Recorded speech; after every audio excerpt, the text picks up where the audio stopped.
Odisha rail truck स्थिति संपर्क में सूचना। ओडिशारू गोटे इंच मध्य रेल ट्राक अन्य राज्य को जाऊनाही बोली सरकार स्पष्ट करिसंती। राज्य रे रेल ढांचागत उन्नयन पाई 93,000 कोटी रु अधिक अनुदान मंजूर होईछि। गत 3 वर्ष धरी प्रतिवर्ष रेल बजेट अनुदान 10,000 कोटी रु अधिक रहिछि, जहाँ 2009-14 समय सीमा तुलन में प्राय 13 गुण वृद्धि। पलासा इच्छापुरम स्थानांतर प्रसंग को नहीं रेलबाई सूत्रु सूचना मिली। गरीब एवं मध्यम वर्ग को उत्तम यात्रा अभिज्ञता प्रदान करने भारतीय रेलबाई प्राथमिकता। पूर्वतट रेलपथरु वाल्टियर डिविजन बाद पड़िथिबा बेले एबे पुणी पलासा इच्छापुरम सेक्शन बाद पड़िबो। बीजेडी अभियोग करिछि जे पलासा और इच्छापुरम अंचल को पूर्वतट रेलबाईरु काढ़ी नहीं आंध्र प्रदेश रे थिबा दक्षिणतट रेलबाई रे मिश्रण करा जायछि। ओडिशा को 13 गुण बढ़िछि रेलबाई व्यय बराद। विगत किछि वर्ष मध्य रेल बजेट रे ओडिशा को दिया जायथिबा व्यय बराद उल्लेखनीय भावे वृद्धि पाइछि। 2009 रु 2014 मध्य यह वार्षिक हाराहारी 838 कोटी टंका थिबा बेले 2025-26 आर्थिक वर्ष रे यह प्राय 13 गुण वृद्धि पाई 10,599 कोटी टंका रे पहुंची। राज्यसभा रे सांसद सुभाशिष खुंटियाଙ୍କ केतेक प्रश्नर उत्तर देई केंद्र रेल मंत्री अश्विनी वैष्णव एही सूचना दैछंती। यात्री भड़ा और माल भड़ा बाबद रेलबाई ओडिशारू पाउथिबा राजस्व संपर्कित एक प्रश्नर उत्तर रखी मंत्री कहिसंती जे ओडिशा पूर्वतट रेलबाई, दक्षिण पूर्व रेलबाई और दक्षिण पूर्व केंद्रीय रेलबाई जोन अधीन रे आसुछि। 2024-25 आर्थिक वर्ष रे पूर्वतट रेलबाई राजस्व 23,796 कोटी टंका थिबा बेले मोट खर्च 26,254 कोटी टंका थिला। सेहीपरि दक्षिण पूर्व रेलबाई राजस्व 19,448 कोटी और व्यय 26,076 कोटी थिला।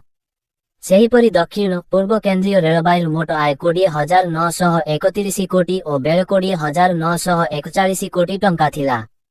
रु 2014 मध्य ओडिशा रे हाराहारी वार्षिक 54 किलोमीटर हिसाब रे मोट 267 किलोमीटर नुआ बिछा जाइथिबा बेले 2014-25 मध्य हाराहारी वार्षिक 195 किलोमीटर सह मोट 2150 किलोमीटर बिछा जाइछि। 2025 सुधा मोट 4,010 किलोमीटर लंब एवं 67,496 कोटी टंका मूल्यर टी प्रकल्प 19 टी नूतन लाइन एवं टी दोहरीकरण कार्य सहित मंजूर करा जाइछि। एगुड़िक संपूर्ण किंबा आंशिक भाव में ओडिशा राज्य मध्य आसुअछि। एथिमध्यरु 1429 किलोमीटर कार्यक्षम होइछि एवं मार्च 2025 सुधा 28,043 कोटी टंका खर्च होइछि। ऑटोकू पिटिला थार कुनिझियर र प्रथम विजय। चौद्वार जेलरू फेरार कैदी राजा।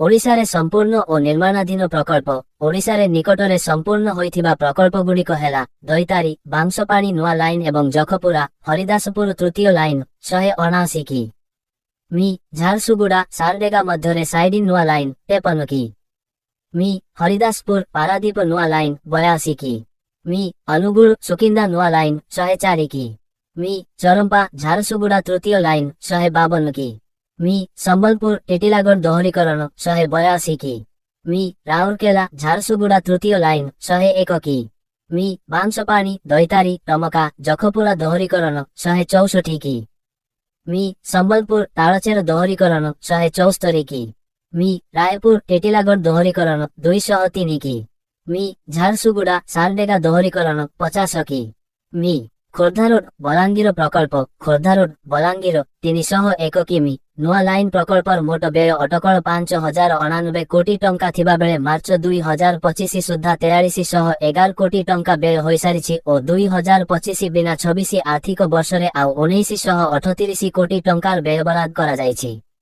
एही प्रकल्प अंतर्गत खोर्धा रोड 10पल्ला 106 किमी और पुराना कटक बलांगीर 120 किमी कार्य संपूर्ण होई कार्यक्षम होइथिबा बेले 10पल्ला पुराना कटक 75 किमी काम आरंभ होइछि।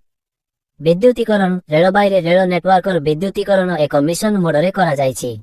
प्राय 45% ब्रॉड नेटवर्कर विद्युतीकरण करा जाइछि। अवशिष्ट नेटवर्क रे विद्युतीकरण कार्य आरंभ होइछि। ओडिशा रे आसुथिबा सबु लाइनर विद्युतीकरण संपूर्ण होइछि। ओभर जनी एवं अंडर जटई 1 फेब्रुआरी 2026 सुधा ओडिशा राज्य रे 11,301 कोटी टंका व्यय रे 287 टी ओभर एवं अंडर मंजूर करा जाइछि। यह व्यतीत 1 फेब्रुआरी 2026 सुधा भारतीय रेलबाई रे ଏକ 14,196 କୋଟି ଟଙ୍କା ବ୍ୟୟରେ ମୋଟ 48,102ଟି ଓଭର ଏବଂ ଅଣ୍ଡର ମଞ୍ଜୁର କରାଯାଇଛି। ଏସବୁ ଯୋଜନା ଏବଂ କାର୍ଯ୍ୟାନ୍ୱୟନର ବିଭିନ୍ନ ପର୍ଯ୍ୟାୟରେ ଅଛି। ଏଗୁଡ଼ିକ ମଧ୍ୟରୁ ଓଡ଼ିଶାରେ 11,301 କୋଟି ଟଙ୍କା ବ୍ୟୟ ଅଟକଳରେ ଟି ଅନ୍ତର୍ଭୁକ୍ତ।